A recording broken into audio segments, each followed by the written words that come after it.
ღირსი პაისი ათონელი სიტყვანი მონაზნური ცხოვრების შესახებ. თავი მე-13 უცხოობა.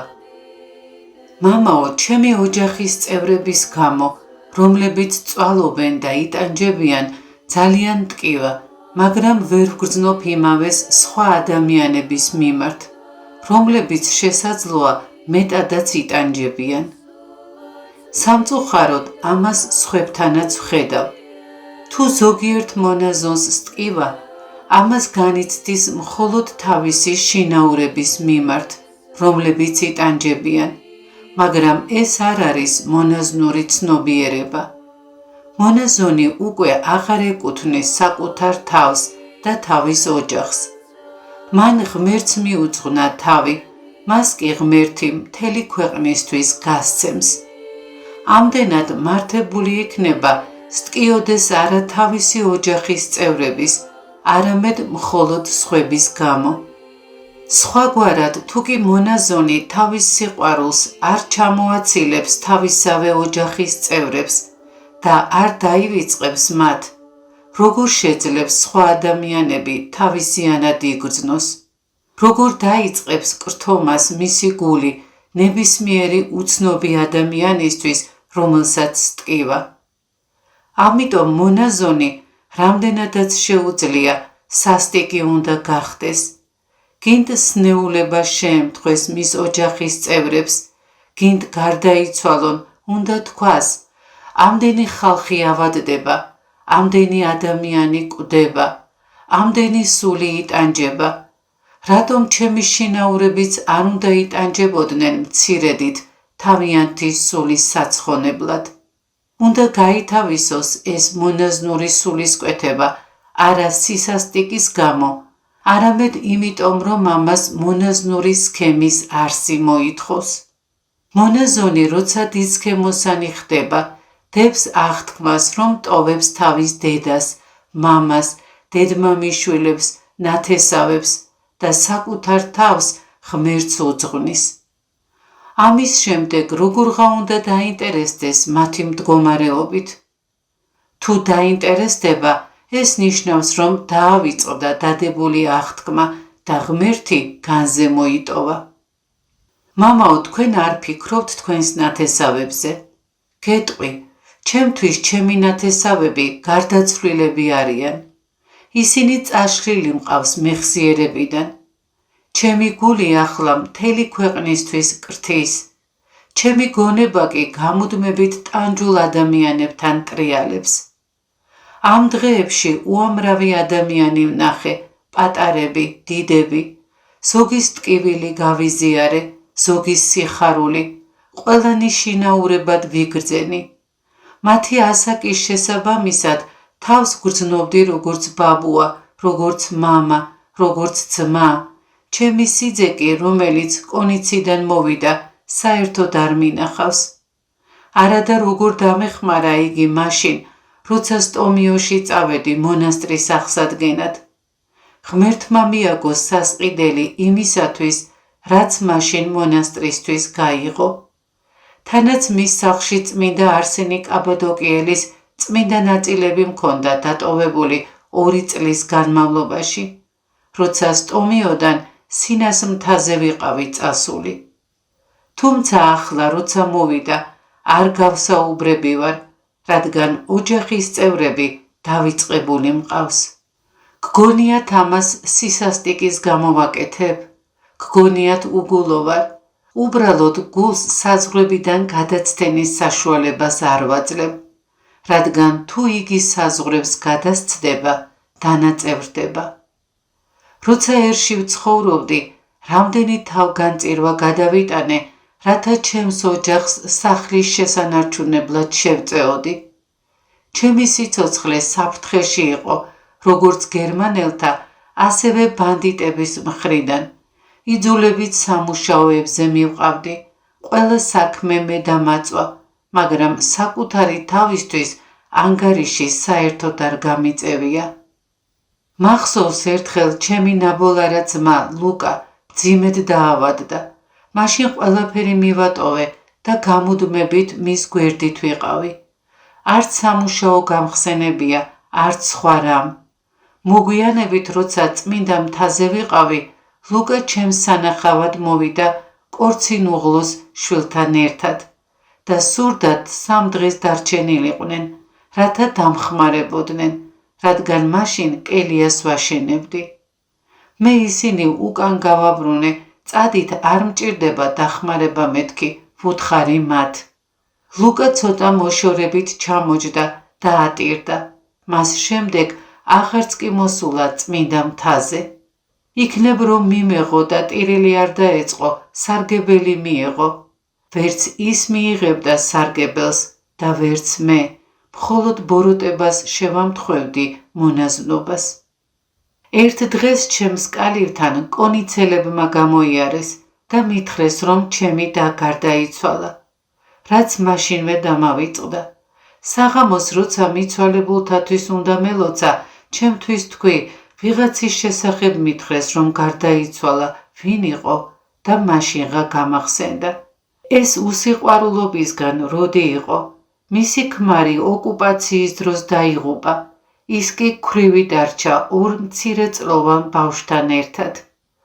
2 წლის განმავლობაში ყოველ საღამოს მასთან სახლში მივდიოდი 20 წუთის სავალზე, რათა მათ გვერდით ყოფილიყავი და თავი დაცულად ეგრძნოთ. იმის თქმა მინდა, რომ როდესაც ერში ვიყავი, ყველაფერს მსხვერპლად ვიღებდი, მაგრამ როცა მონასტერში წავედი, მორჩა და გათავდა. გესმით ეს? მონაზვნობა სხვაგვარად შეუძლებელია. მამაო, წმინდა იოანე კიბის აღმწერელი ამბობს, რომ უცხოობა არის გაუმჟღავნებელი ცოდნა. რას ნიშნავს ეს? ძველად მრავალნი, რომლებსაც რაიმე დიდი თანამდებობა ჰქონდათ და მონაზვნობას სურდათ, ტოვებდნენ თავიანთ ადგილ მამულს, მიდიოდნენ რომელიმე შორეულ უცნობ ადგილას და იქ მონაზვნად აღიკვეცებოდნენ, რათა დაფარულში ეცხოვრათ. უფლისწულიც რომ ყოფილიყო, იქ სადაც მიდიოდა, მას არავინ იცნობდა და ასე მისი სათნოება ბუნებრივად რჩებოდა დაფარულ, ანუ გაუმჟღავნებელ სათნოებად. თუ კი მაგალითად ცოდნა ჰქონდა, მისი ეს ცოდნა გაუმჟღავნებელი იყო, მის გარშემო არავისთვის ხდებოდა ცნობილი. ისე კი არ იყო დღეს, რომ არავის ძალუც დაფარულში ყოფნა.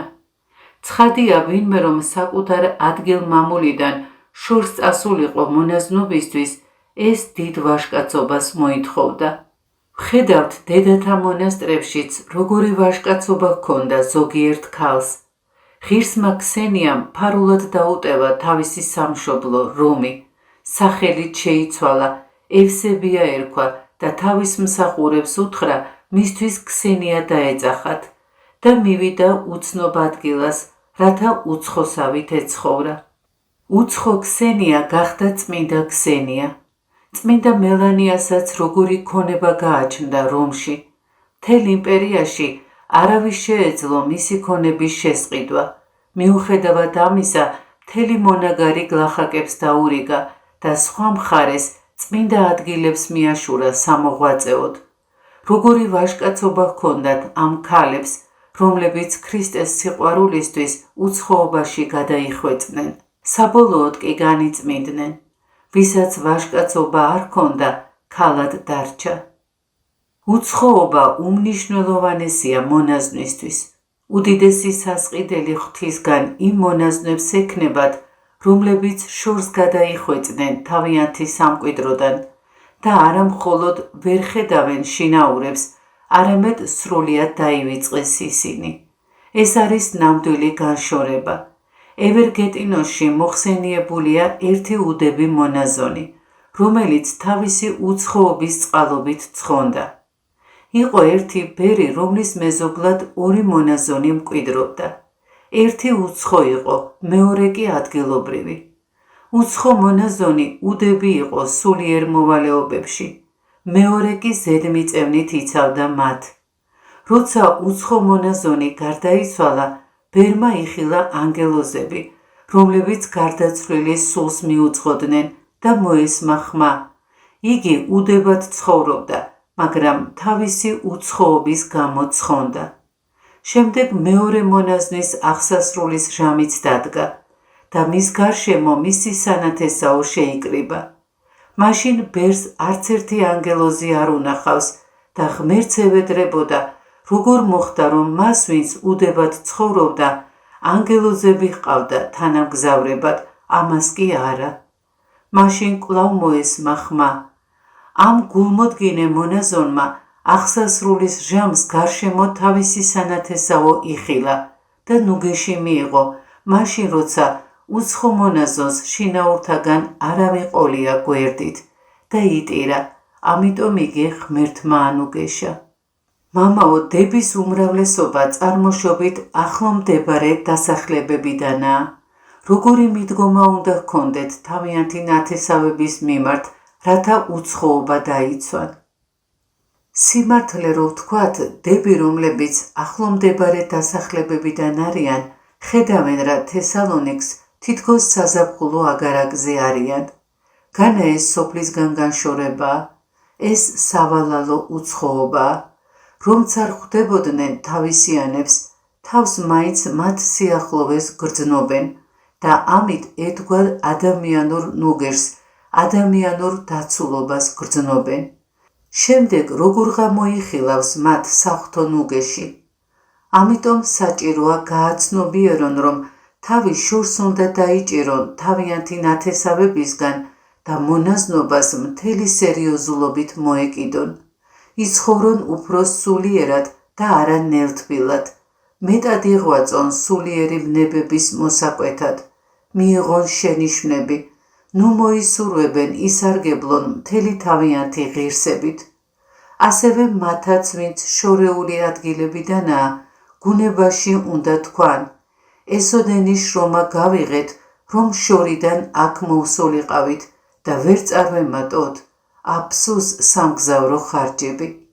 იცით რა ხდება, როცა ადამიანს გააჩნია ძალა, რომ შინაურებისგან შორს გადაიხვეწოს და სრულიად გაწყვიტოს მათთან კავშირი ქრისტეს სიყვარულისთვის. უსხლტება დედამიწის მიზიდულობას. მამაო, როგორ შევძლებთ, რომ ღვთისმშობელი საკუთარ დედად ვიგრძნოთ? იმისათვის, რომ ღვთისმშობელი საკუთარ დედად მიიჩნიოთ და მისი დედობრივი სიყვარული იგრძნოთ, საკუთარი გულიდან უნდა ამოძირკოთ ხორციელი დედის სიყვარული და მთელი თქვენი სიყვარული ღვთისმშობელს მიუძღვნათ. მაგრამ როცა ნაწილობრივ ღვთისმშობელზე ფიქრობთ და ნაწილობრივ თქვენს ხორციელ დედაზე და აქეთ-იქეთ ირყევით, ხორციელი დედის სიყვარული განგაშორებთ მადლით დედის ღვთისმშობლის წიაღს. ეს კი თქვენი წარუმატებლობის მიზეზი გახდება. მამაო, გული სიტყვა მეუბნება, რომ ოჯახის წევრებზე მიჯაჭვულობა ჩემს სულიერ წინსვლას აბრკოლებს. ეს ყველაზე დიდი დაბრკოლებაა, მარტოოდენ ამასაც კი შეუძლია შენი სულიერი წინსვლა შეაფერხოს და სრულიად გადაგახვევინოს მონაზნური გზიდან. თუმცა მამაო, ძალიან ძნელია ადამიანი განეშოროს მათ, ვინც უყვარს. სწორედ ამას აქვს ფასი, მსხვერპლად გაიღო ის, რაც გიყვარს. რომ არ ყვარებოდა შენი ოჯახი, რომელიც დატოვე, განა ღვთისგან სასყიდელს მიიღებდი. თუ მსხვერპლად გაიღებ იმას, რაც გიყვარს, ამ შემთხვევაში მიიღებ ღვთისგან სასყიდელს. მონაზნობაში ვაჟკაცობაა საჭირო, სხვაგვარად არ გამოვა, რადგან მონაზონი ეკლესიას ეკუთვნის და შესაბამისად დაუშვებელია მისი სიყვარული მისივე ნათესავების გარშემო ტრიალებდეს. მამაო, ვინც მონაზნურ ცხოვრებას იწყებს, თავს უკეთესად გრძნობს, როცა მისი შინაურები შორს იმყოფებიან. დიახ, მაგრამ საჭიროა მისი გულით შემოკრებილი იყოს. როდესაც ადამიანი, რომელიც მიჯაჭვულია თავის ნათესავებსა და მეგობრებზე, ქრისტესთვის უცხოობაში წასვლას და თავისი გულის შემოკრებას შეძლებს, ეს არის მონაზნობა. მაგრამ თუ ვინმე მიდის შორს, რათა მონაზონი გახდეს და წყვეტს კავშირს ოჯახის წევრებთან, რადგან იცის, რომ არ სურთ მისი დანახვა ან მათთან უთანხმოება შეემთხვა და თავად მას არ სურს მათი დანახვა, ამას კი მონაზნობა დასაღებს, სინამდვილეში ამას არავითარი კავშირი არ აქვს ნამდვილ მონაზნობასთან. მამაო მართებულია, რომ მონაზონი ამბობდეს, მე დავივიწყე ჩემი ოჯახის წევრები და უკვე აღარ ვდარდობ მათზე. თუ დაივიწყა კარგი გაგებით თავისი ოჯახის წევრები, ან უარი თქვა თავისი ნათესავებისთვის წუხილზე, რათა მასში დამკვიდრებული იყო სულიერი წუხილი მთელი ხალხისთვის, ეს კარგია, მაგრამ თუ ასე იმისთვის მოიქცა, რომ განერიდოს მწუხარებას, რომელსაც მასში ნათესავების გახსენება იწვევს და თავი მშვიდად იგრძნოს, ანუ უბრალოდ ჩამოშორდა მათ ისე, რომ არ სტკივა და არ ლოცულობს სხვებისთვის, ეს არა მხოლოდ სულიერ ჩარჩოებში არ ჯდება, არამედ სახიფათოც არის, რადგან ასეთი გულგრილობით საკუთარ გულს აქვავებს, ეს კი ანტისახარებისეულია. მონაზონი უნდა ინტერესდებოდეს და ტკივილით ლოცულობდეს მთელი ქვეყნისთვის. ასე შეეწევა ხალხსაც და შეწევნას იღებს თვითონაც იმ სიყვარულისგან, რომელსაც სხვებს უძღვნის. მამაო, რა სიხშირით უნდა ხვდებოდეს მონაზონი თავის ნათესავებს, განსაკუთრებით როცა მონასტერს ხშირად სტუმრობენ. დედაო, საუკეთესო იქნებოდა, რომ მონაზონი საერთოდ არ ხვდებოდეს თავის ნათესავებს.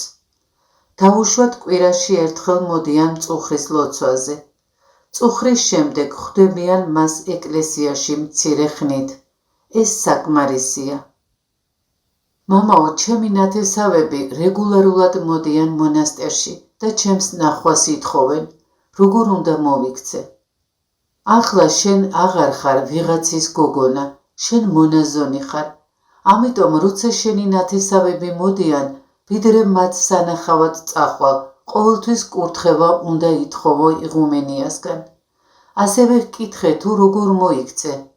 ის კი შესაბამისად გეტყვის, წადი მცირე ხნით, რომ მიესალმო მათ, ან იყავი მათთან ერთად რამდენიმე საათს, ან იყავი მათთან რამდენი ხანით საჭირო იქნება. როცა მათთან მიდიხარ, ფხიზლად და ყურადღებით იყავი, ნურაფერს კითხავ მათ, მხოლოდ უსმინე და იმავდროულად შინაგანად იესოს ლოცვა თქვი, რათა არ მოგიცვან იმ საკითხებმა და პრობლემებმა, რომლებსაც მოგიყვებიან. გარდა ამისა, ესენი არასდროს გამოილევა, ამ გზით ლოცვაც აღსრულდება იმაზე, რასაც გეტყვიან და არც შენ დაზიანდები. მამაო, ჩემი მშობლები თვეში ერთხელ მოდიან და ზოგჯერ ვამჩნევ, რომ მიხარია მათთან შეხვედრა. შინაგანად უნდა წუხდე, როცა ისინი მოდიან, მაშინ სულიერ შეწევნასაც მიიღებ. თუ მათი მოსვლით ხარობ, ეს ცხადყოფს, რომ არ გაქვს მონაზნური ცნობიერება, უბრალოდ მათი ნახვითაც კი სარგებლის ნაცვლად ზიანდები. ყოველთვის გექნება ადამიანური ნუგეშის საჭიროება და ვერ შეძლებ საღვთო ნუგეშის გემოსხილვას. ამიტომ ეკრძალე მათთან დამოკიდებულებაში კარგი გაგებით სასტიკი უნდა იყო. თავი აარიდე მათ, ცხადია თავაზიანად, ისე რომ გული არატკინო და თანდათანობით ისინიც მიხვდებიან, რომ არ არის საჭირო ესოდენ ხშირი სტუმრობა მონასტერში. ცხადია მნიშვნელოვანია, თუ როგორ არის განწყობილი შინაგანად თავად მონაზონი და არა ის, ხშირად მოდიან თუ არა მისი ნათესავები. თუ მონაზონს შინაგანად მონაზნური პოზიცია არ უჭირავს, მხოლოდ ერთხელაც რომ მოინახულონ ნათესავებმა, დიდად არც არაფერი შეიცვლება. გაუხარდება მათთან შეხვედრა, დაიწყებს შეკითხვების დასმას, ხან ერთ, ხან მეორე საკითხთან დაკავშირებით, შეიტყობს სოფლის ყველა ახალ ამბავს, ამით კი დაშორდება მონაზნურ გარემოს და გადაინაცვლებს ამ სოფლიურში.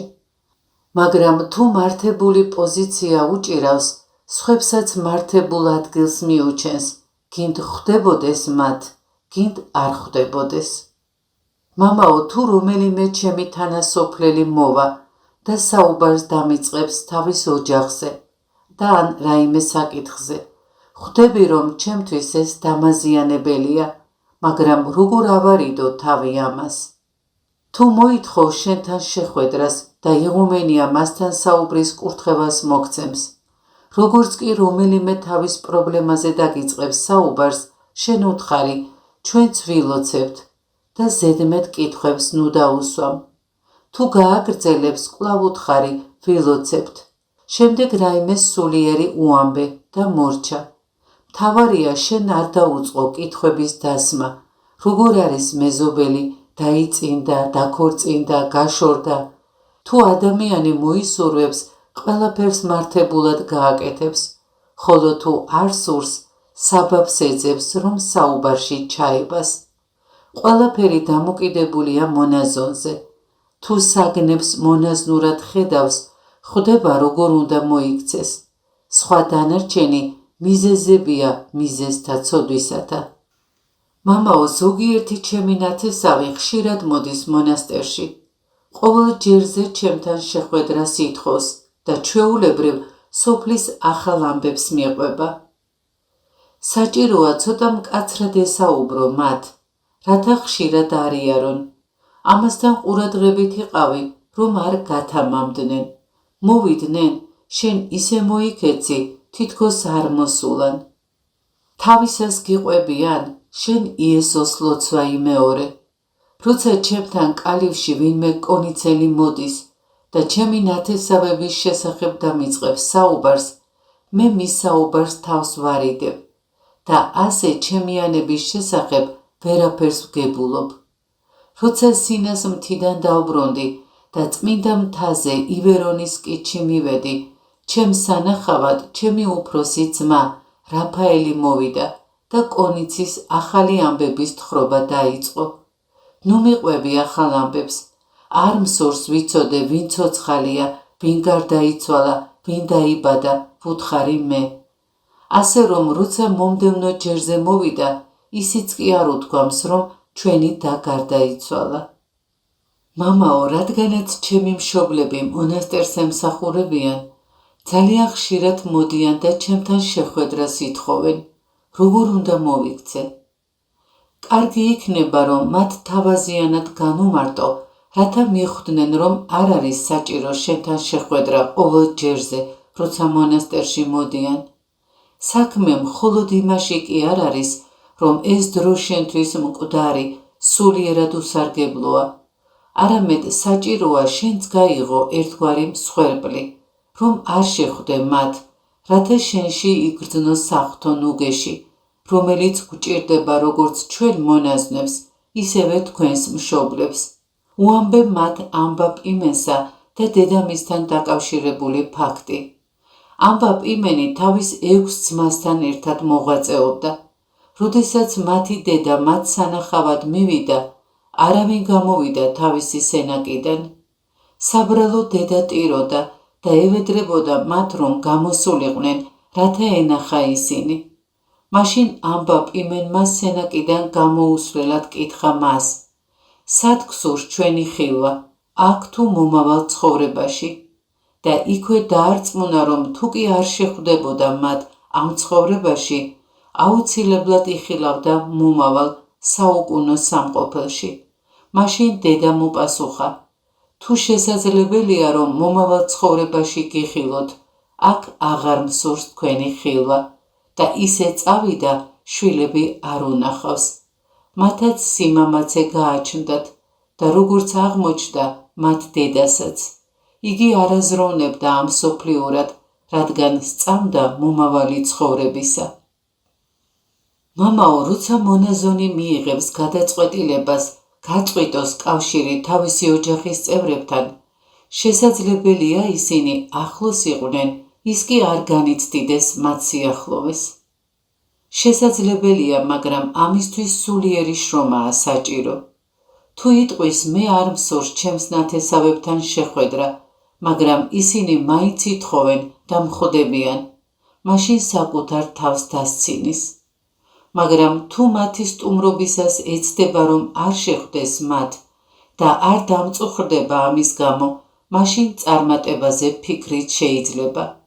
ამიტომაც ვამბობ, რომ ადამიანმა უნდა იგრძნოს სიკეთე, როგორც უცილობელი საჭიროება და სრული მზადყოფნა გამოთქვას თავდადებისთვის, რათა მიაღწიოს ამ სიკეთეს. მამაო, ჩემთვის ნათქვამი გქონდათ, რომ როდესაც დედაჩემი მონასტერში მოდის და ჩემთან საუბარი სურს, მივიდე და მოვუსმინო, მაგრამ ვშიშობ, რომ ამას სარგებელი არ მოაქვს. განა აქვს სხვასთან გასაუბრების საშუალება, ამიტომ მიდი და მოусმინე, მაგრამ როცა იგი საუბარს დაგიწყებს, შენ იესოს ლოცვა იმეორე. თუ დაიჟინებს, რომ რაიმე უთხრა იმ საკითხებთან დაკავშირებით, რაც მას აწუხებს, უთხარი, მეც ვილოცებ ამისთვის. მამაო, ერთ-ერთი მონაზნის მშობლები ყოველ ზაფხულს მოდიან მონასტერში და 10-ოდე დღით ან უფრო მეტითაც რჩებიან. სამწუხაროდ, დედაო, მრავალ მონასტერში მონაზონთა ნათესავები გამოსაზაფხულებლად მიდიან. მიუხედავად ამისა, მკვეთრი ცვლილებები საკითხს ვერ გადაწყვეტს, რადგან არსებობს საფრთხე, რომ თქვენთან კონფლიქტი მოუხდეთ. საჭიროა საკითხის ჯეროვნად მოგვარება. თავაზიანად უთხარით, რომ უფრო ნაკლები ხნით მოვიდნენ. დაუშვათ თუ ერთი კვირით მოდიან, თქვენ უთხარით, რომ 3 დღით მოვიდნენ ხოლმე. ამასთან კორექტულად მიზეზიც აუხსენით, რათა გაუგებრობა არ წარმოიშვას. მამაო, შეიძლება რომელიმე მონაზონი ფიქრობდეს, რომ მშობლებთან ხშირი შეხვედრა მას სულიერად არ აზიანებს. დედაო, ასეთი ფიქრი არამონაზნურია. ის მონაზონი თავად რომც არ ზიანდებოდეს, მხედველობაში უნდა იქონიოს სხვა უძლური მონაზონიც, რომლის მშობლები გარდაცვლილები არიან ან შორს ცხოვრობენ. უნდა იფიქროს, როგორი განცდა ექნება, როცა მხედავს, რომ ესოდენ ხშირი ურთიერთობა მაქვს ჩემს ნათესავებთან. იქნებ შეშურდეს, იქნებ დამწუხრდეს იმის გამო, რომ იგი მოკლებულია ასეთ ნუგეშს. მამაო, რამდენიმე მონაზონს ხშირი სატელეფონო კავშირი აქვს თავის ნათესავებთან. მათთვის რაიმე განსაკუთრებული შეგონებაა საჭირო. დედაო, დებმა უნდა გაიგონ, რომ სატელეფონო ურთიერთობებიც კი შეუსაბამოა მონაზნისთვის. რა კი ესაუბრება თავის მშობლებს და უსმენს მათ, ეს იგივეა, რომ მათ ხედავდეს. ასეთი ურთიერთობა დებს სარგებელს ვერ მოუტანს. ვხედავ, რა ხდება წმინდა მთაზე ტელეფონებთან დაკავშირებით. ერთხელ ისე მოხდა, რომ როცა ერთ ქოხში მივედი, ერთი მონაზონი ტელეფონით დედამისს ესაუბრებოდა. როგორ ხართ, ძმისშვილი რა შვება, ესა და ის როგორ არის, მთელი საგვარეულო მოიკითხა.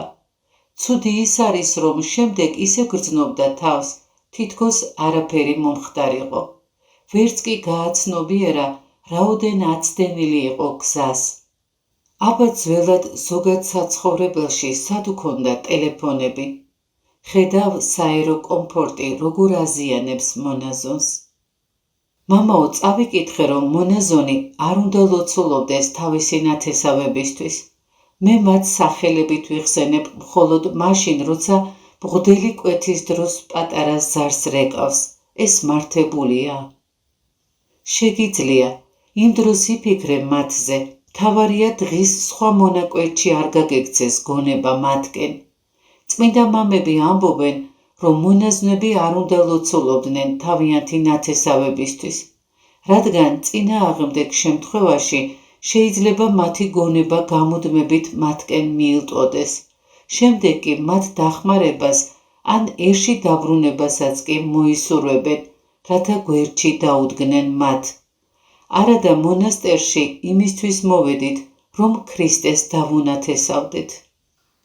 მამაო, ჩემი გულიდან უნებლიეთ გამოდის ლოცვა ჩემი ოჯახისთვის, რომელიც მრავალი გასაჭირით იტანჯება. შენი ოჯახი რომ არ გადარდებდეს და მათზე არ ფიქრობდე, სულიერად მეტად წარემატებოდი, რადგან შენი გონება ღმერთთან იქნებოდა, ღმერთი კი შეგეწეოდათ შენცა და შენს ოჯახსაც. ასე რომ არ არის საჭირო შენი ოჯახის წევრებზე ფიქრი და მათთვის ლოცვა, რადგან შენ ყველაფერი, მათ შორის საკუთარი თავიც, ღმერთს მიუძღვენი. როცა შენი ოჯახის წევრები გაგახსენდება, ერთხელ თქვი უფალო შეგვიწყალენ და ისინი ღმერთს მიანდე. თუ იგრძნობ საჭიროებას, რომ უფრო მეტი ილოცო მათთვის თქვი, უფალო იესო ქრისტე, შეეწიე გასაჭირით დატანჯულ ყველა ადამიანს, განსაკუთრებით მათ, ვინც ჩემი ოჯახის წევრებზე მეტად იტანჯება. ასე შენი გონება მოსწყდება შენი ოჯახის წევრებზე ფიქრს და იმავდროულად სხვა ტანჯულ ადამიანებსაც დაეხმარები. მამაო, იმ წამიდან, როცა ჩემს ოჯახში წარმოქმნილი პრობლემის შესახებ შევიტყვე, ძალიან ვდარდობ. ვიკეტები ჩემს სენაკში და ვტირი. აქ რომ ყოფილიყავით, დიდ ნუგეშს მომცემდით. ძალიან განვიცადე და განვიცდი შენი ოჯახის წევრებთან დაკავშირებულ ყველა განსაცდელს, თუმცა მთელ ამ ჩემს განცდასა და ტკივილს ლოცვაში ვიყენებ. შევთხოვ ჩვენს მოსიყვარულე დედა ღვთისას, რომ შეეწიოს მათ და შენც მოგმადლოს თავისი ნუგეში, რომელიც წარმოდგენითაც კი ვერ შეედრება იმ ნუგეშს, რომელსაც მე მოგცემდი მონასტერში რომ ყოფილიყავი. ყოველ შემთხვევაში ვფიქრობ, ყველაფერი ეს ბოროტის ხელშეწყობით მოხდა, რათა თავგზა აგიბნიოს და შენ სენაკში ტირილით სრულიად უსარგებლოდ დაითრგუნო, უფრო მეტიც, ფიზიკურადაც კი დაზიანდე, შედეგად კი ვეღარ შეძლო ლოცვა ვერც სხვებისთვის, ვერც საკუთარი თავისთვის. მაშ ყველანი ღმერთს მიანდე და შენც დამშვიდდები, რადგან იგი ყველაზე იზრუნებს. ღმერთზე სრული მინდობა მათთვის გამუდმებულ ლოცვას ნიშნავს. მამაო, ჩემი დები, რომლებიც ჯერ არ დაოჯახებულან, ყოველ ჯერზე როცა აქ მოდიან, თავიანთ პრობლემებს მიამბობენ. მე კი ხშირად ვიხსენებ ამ პრობლემებს ლოცვის დროს. ეს სულიერად მაზიანებს. გონებს არა იმდენად ის, რომ შენს დებს ლოცვებში იხსენიებ. რა კი არ შეგწევს ძალა, რომ ისინი ღმერთს მიანდო, რამდენადაც მათი პრობლემების მოსმენა. ახლა უკვე მონაზონი ხარ და მათი პრობლემები შეუსაბამოა შენს პრობლემებთან. ასე რომ ნუ მოაგროვებ ამაო და უსარგებლო გულის სიტყვებს, თორემ შემდეგ მათ მოსაშორებლად უფლის ღვრა დაგჭირდება. შენ ახლა უბიწოება გჭირდება, რათა სასწრაფოდ მოვიდეს სულიერი გამჭვირვალობაც გულის სიტყვებისგან განწმენდა. როგორც ხედავ ამ საკითხში არც ასაკი გიწყობს ხელს. ეს კი კიდევ ერთი საბაბია, რომ თავი აარიდო საუბრებს შენი დების დაოჯახებასა და მათ განსაცდელებზე. მამაო, ჩემი გული იმ პრობლემის გარშემო ტრიალებს, რომელიც ჩემს ოჯახს აწუხებს და ზოგჯერ როცა ლოცვისთვის ვემზადები, ვფიქრობ, რა შეიძლება ვუთხრა მათ სანუგეშოდ. მონაზონს არ ყავს ოჯახი, იგი ყველას ტოვებს, იღებს სკვნილს და ლოცულობს მთელი ქვეყნისთვის. სხვაგვარად ნათესავები მოსვენებას არ მისცემენ და დაუწყებენ ამბების მოყოლას. ერთი გარდაიცვალა, მეორე დაქორწინდა და განქორწინება სურს, მესამე ავად არის, რადგან მათი მწუხარებაცა და სიხარულიც ამსოფლიურია. მონაზონი კი თავისუფალი უნდა იყოს ყოველგვარი ამსოფლიური პრობლემებისგან. თუ არ გათავისუფლდება, მოიწამლება, რადგან როცა ხელში სკვნელს დაიჭერს და იტყვის უფალო იესო ქრისტე, გაახსენდება სნეულებაში მყოფი თავისი ნათესავი და ვეღარ შეძლებს მთელი ქვეყნისთვის ლოცვას. მამაო, რა შემიძლია მოვიმოქმედო იმ უამრავ გასაჭირთან დაკავშირებით, რომლებიც ჩემი ოჯახის წევრებს აქვთ. შენი ოჯახის წევრებს თავი დაანებე, თქვი, ღმერთო ჩემო, შეეწიე მათ და მეტი არაფერი. წესით მონაზონი არც უნდა ხვდებოდეს მათ, მით უმეტეს არ უნდა დაკავდეს მათი პრობლემებით. ასეთი მზრუნველობით მონაზონი ხელს უშლის ღმერთს, რომ თავს იდოს მათზე ზრუნვა. ძველად მონაზვნებს არ ჰქონდათ ურთიერთობა თავიანთ ნათესავებთან. დღეს მეტნაკლებად ყველა მონაზონი გახლართულია თავისი ნათესავების პრობლემებში. აქ მრავალი მონასტრიდან მოდიან მონაზვნები და მეუბნებიან: მამაო, ილოცე ჩემი დისთვის, ილოცე ჩემი დიშვილისთვის. გეგონება ამ ადამიანებს სხვა საქმე არ აქვთ. არც რაიმე სულიერი აწუხებთ და მხოლოდ თავიანთი ნათესავების პრობლემებზე დარდობენ. იმასვე ვხედავ წმინდა მთაზეც, მიუხედავად იმისა, რომ მამაკაცები არიან. აქაც დიდსქემოსანი მონაზვნები თავიანთ ნათესავებზე ფიქრობენ. ილოცე ჩემი დისშვილისთვის, ამბობს ერთი, ილოცე მამა ჩემისთვის, ამბობს მეორე. ერთი მონაზონი მოვიდა და მითხრა: მამაო, როგორ უნდა გადავლახოს სირთულეები? თავი დაანებე შენს ნათესავებს, შეწყვიტე მათთან ურთიერთობა და მათზე ფიქრი. აცნობიერებ, რომ თუ კი ასე მოიქცევი, შეწევნას მიიღებ. დიახ, დიახ, მითხრა მან და იმავე წამს კვლავ დაიწყო: ჩემი ძმის საქმეები ახლა უკეთესად მიდის. მოდი და გამონახე მასთან საერთო ენა. მამაო, ზოგჯერ რომელიმე დასთან საუბრისას შეიძლება ჩემს ნათესავებთან დაკავშირებული რაიმე გასაჭირი ვახსენო და საუბარი გაგვიგრძელდეს. კი, მაგრამ თქვენ უნდა დაივიწყოთ თქვენი კუთხე და თქვენი ნათესავები. გონებიდან სრულიად უნდა წაშალოთ წუთისოფელი, თქვენ კი სადამდე მიხვედით. ნაცვლად იმისა, რომ გახსოვდეთ თქვენი კუთხის წმინდანები, რათა მცირედით მაინც მიბაძოთ მათ, თქვენი ოჯახის წევრებით ხართ დაკავებული. დაქორწინდნენ თუ არ დაქორწინდნენ, ვის გაჰყვებიან და ვის არა. აი, აქამდეც კი მიდიხართ, უგუნურებო. განა არ გესმით, რომ ეს არ არის მონაზნობა. ვერცერთი წმინდა მამის წიგნში მსგავს რამეს ვერ იპოვით. მრავალ რამეს, რაც თქვენთვის მithქვამს, თქვენ გულგრილად ეკიდებით, თითქოს ჯერ არც კი დაგიწყიათ მონაზნური ცხოვრება. მამაო, როგორ ხდება, რომ ზოგიერთი მონაზონი, როცა თავის ნათესავებთან აღმოჩნდება, მათ დამოძღვრას იწყებს? რატომ არ უნდა დაიწყონ დამოძღვრა, დედაო? ისინი ხომ იღუმენიები არიან, მათი ნათესავები კი ერში მცხოვრებნი. დებმა უნდა შეიგნონ, რომ მონაზვნისთვის შეუფერებელია ასეთი რამ. მამაო, ზოგიერთ მონაზონს სურს თავის ნათესავებს სულიერი ხელმძღვანელობა გაუწიოს, დამოძღვროს, როგორ გადაჭრან თავიანთი პრობლემები, როგორ აღზარდონ შვილები და სხვა. კი, მაგრამ დედაო, როგორ შეიძლება მონაზონმა თავის სახლში უფროსობა დაიწყოს? ამ შემთხვევაში ეს მონაზონი ჯერ კიდევ ერშია, თუნდაც ფიზიკურად მონასტერში იმყოფებოდეს. მახსოვს პარტიზანული ომის დროს ინგლისელები კომუნისტებს ეუბნებოდნენ: თქვენ ფეხები საბერძნეთში გაქვთ, მუცელი ინგლისში, თავი კი რუსეთში, რადგან მაშინ ინგლისელები აგზავნიდნენ საჭმელს საბერძნეთში. ნაწილებად ხართ დაშლილნი. რაღაც მსგავსი ხდება იმ მონაზნის შემთხვევაში, რომელსაც ვერ გაუცნობიერებია, რომ სოფელი ქრისტეს სიყვარულისთვის დაუტევა და სურს თავის სახლში, თავის სოფელში წესრიგი დაამყაროს. ფეხები მონასტერში აქვს, თავი კი თავის სახლში, თავის სოფელში.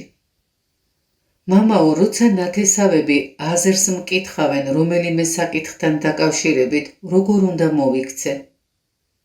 რასაც ეტყვი მათ, მოკრძალებით უთხარი, როგორც შენი მოსაზრება, მაგრამ თავს ნუ მოახვევ.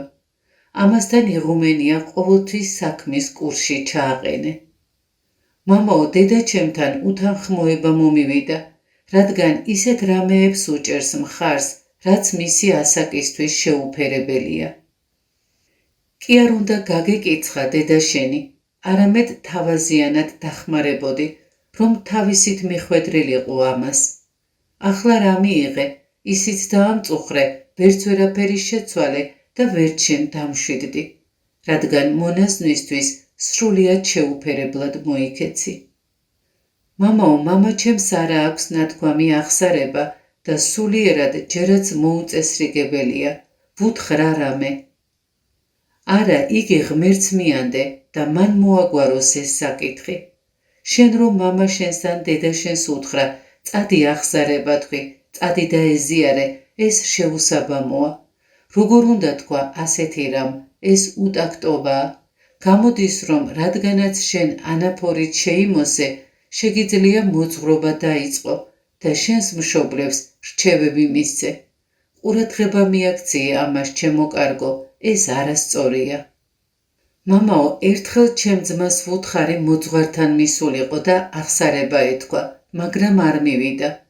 როგორ მოვიქცე, კვლავ ვუთხრა. კიდევ ერთხელ უთხარი და შემდეგ ამ საკითხთან დაკავშირებით ნურაფერს ეტყვი.